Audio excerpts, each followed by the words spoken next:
In 2025, LEGO is currently seen as one of the most trustworthy, respected, and all-around positive brands in the world. However, this doesn't mean they've gone without some controversies. In this video, I'll be looking at some of the most controversial LEGO sets, from sets based on mature TV shows, sets that promote war and violence, and minifigures that were made in such small quantities that they've become worth thousands of dollars today. So what's up LEGO fans, it's LEGO Man Cam, and let's get straight into our first controversy, which was when LEGO included a literal butthole in one of their sets. No, I'm not joking, this was in 2022 in the LEGO Creator Majestic Tiger, where you can find a small pink flower piece right in its danger zone on the back of the build. Why they chose to include this, I genuinely have no idea, as I can't recall any previous LEGO set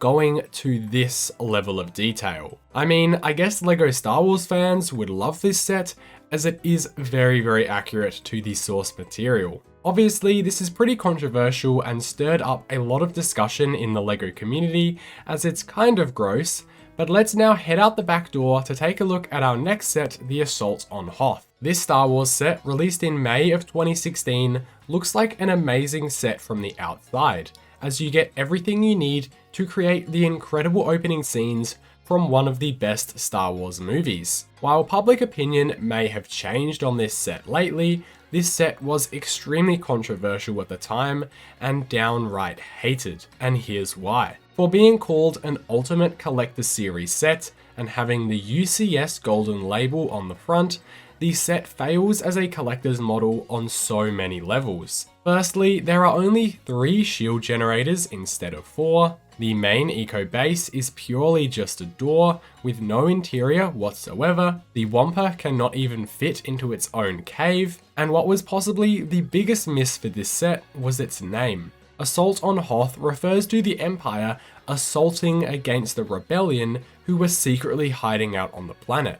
However, the assault part of this set is relegated to 2 measly snowtroopers, an E-Web cannon, and a single speeder bike. What makes this worse is that if I remember correctly, at the time of this set's release, there were no AT-ATs on store shelves to pair with this model, with the previous one releasing in 2014 and retiring a mere 5 months before this set's release, meaning that you couldn't buy one to expand to this set without having to head to the aftermarket. Of course, there is still a lot to love about this set, with the minifigures being a definite highlight, but for being labelled as UCS, it really failed to capture that high level of detail that fans had come to expect, especially for a $250 set, which felt more like a playset, hence why LEGO later introduced the idea of Master Builder Series sets.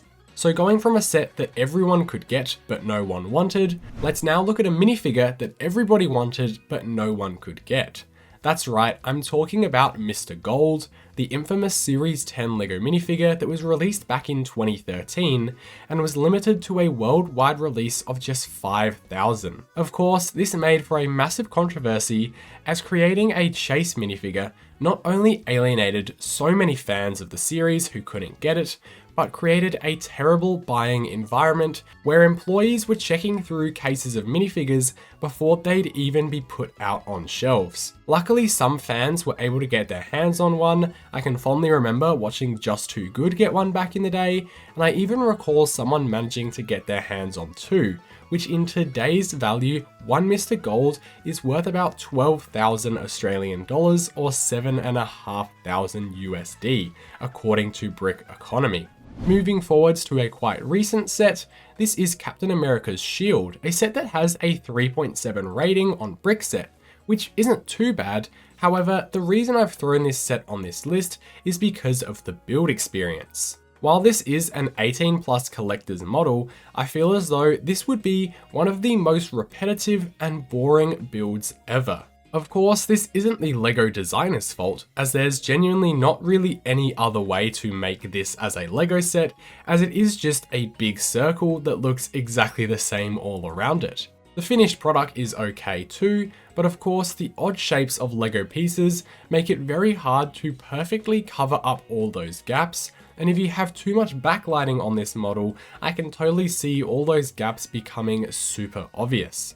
Now we'll move on to something truly controversial with a set that made worldwide news headlines because of how inappropriate it was. But just quickly, if you have seen a few of my videos and enjoy them, please consider subscribing to help us reach 30k. It's the best thing you can do to help me make better videos. Anyway, this doesn't necessarily have to do with the set, but with the description that the set was given. This was the Lego Mixel called Tongue, where the official Lego description for the character stated that it was part frog, part chicken, part back of the bus window licker, and this Mixel has the longest tongue of them all. Now, if you are unaware, window licker is historically seen as a derogatory term against people with disabilities, so of course, when people saw this description, they were extremely upset. Lego obviously amended this and issued an apology, stating that they have very high expectations for their products, and this also includes the text they use to describe them. They are sorry that the wording, which could be considered offensive, had been used,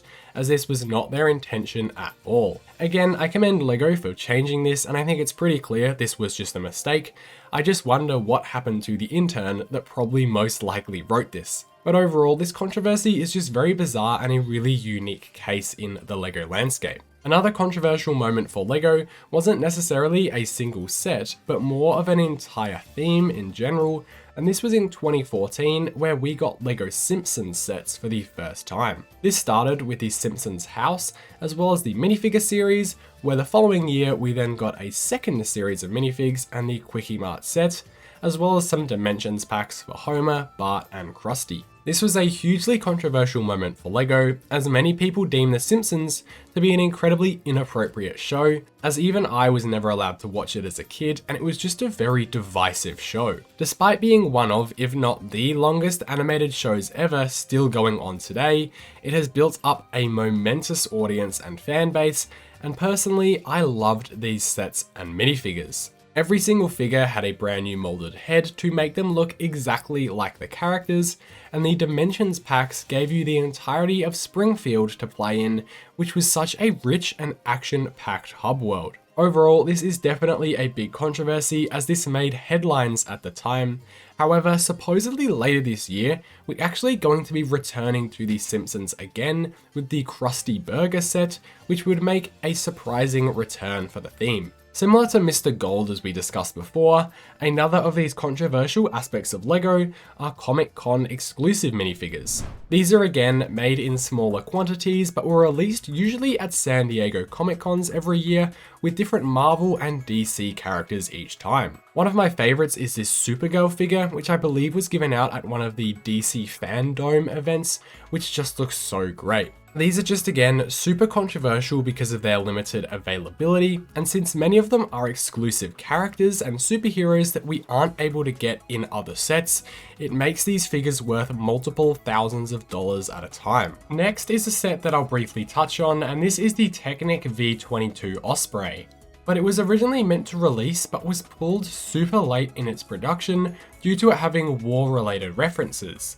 This set actually managed to sneak onto some shelves, which have led to there being a couple of copies of this one out online, with most being worth around $1,000 today. The controversy here is of course that Lego have always stayed very clear from anything war related, so them making this set, which is heavily used in military operations, was definitely a controversy, but like a lot of other people have said, I just don't get how this set made it so far into production without anyone at Lego stopping to think that this was problematic, which probably would have saved them all of this hassle and backlash. If you want some more detail on this one, feel free to check out my best cancelled Lego sets video, where I go into more detail on a bunch of other sets that got cancelled. Now let's head back over to the Star Wars universe and talk about a Star Wars ship. Do you know what it's called?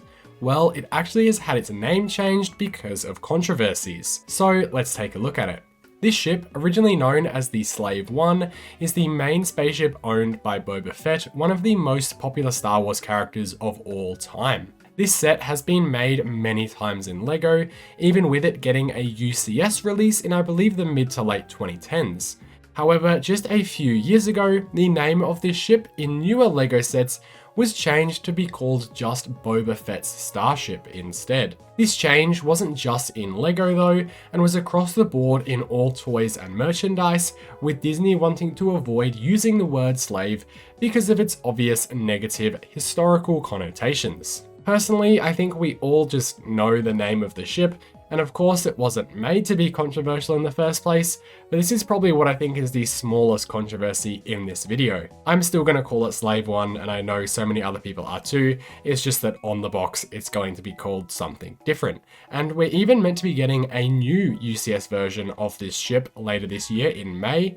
However, it's going to be in Jango Fett's blue color scheme. Speaking of sets from this year though, our next controversial LEGO set is actually an entire theme, and this is LEGO Bluey. Now, as an Australian, I'm very proud of Bluey for being such a massive and just big worldwide show, even though I've actually never seen it and have no idea what is going on. However, with their recent collaboration with LEGO being revealed, these new sets have been kind of controversial. Primarily, this is because of the minifigures for the sets, as they look a little bit off. As Bluey is a kid's cartoon, the animal characters do not follow any kind of proportions similar to a LEGO minifigure, and more so are just like giant bodies merged with heads with little arms and legs hanging off. Therefore, when it's translated into the LEGO minifigure design, they almost look like humans with dog helmets on, which is not a good look. Another issue here is the heights of the characters, where in order to keep the Bluey and Bingo minifigures posable, they had to use the mid legs rather than the static kid legs that we are used to, which meant that when compared to the parents, the children are almost the same size, which is definitely odd. I think the Duplo figures definitely did a better job at this size differentiation, but let me know what you think of these sets in the comments. The last set we'll be looking at today is surprisingly another set releasing this year, and this is one that has stirred up a lot of discussion, especially on this channel right here, and that's because I'm talking about the Avengers Endgame Final Battle set. This set, revealed just about a week ago, has been absolutely dragged through the mud, with so many prominent LEGO YouTubers discussing their disliking for the set, pointing out its poor minifigure choices and quality, lack of a real build, so many inaccuracies, and just a really poor price point at $100. Now, if you managed to miss it, I do have a full video where I go into a magnitude of detail, just going over what makes this set so bad, which you can find in the description. But overall, it just seems like this is the tipping point for a lot of LEGO Marvel fans, who are now beginning to question LEGO's care for the theme as a whole. With that being said though, those are some of my picks for the most controversial LEGO sets of all time. Let me know in the comments if you can think of any others, and I might make a part 2 to this video, and please consider subscribing to help us reach 30,000, and I'll see you in the next one.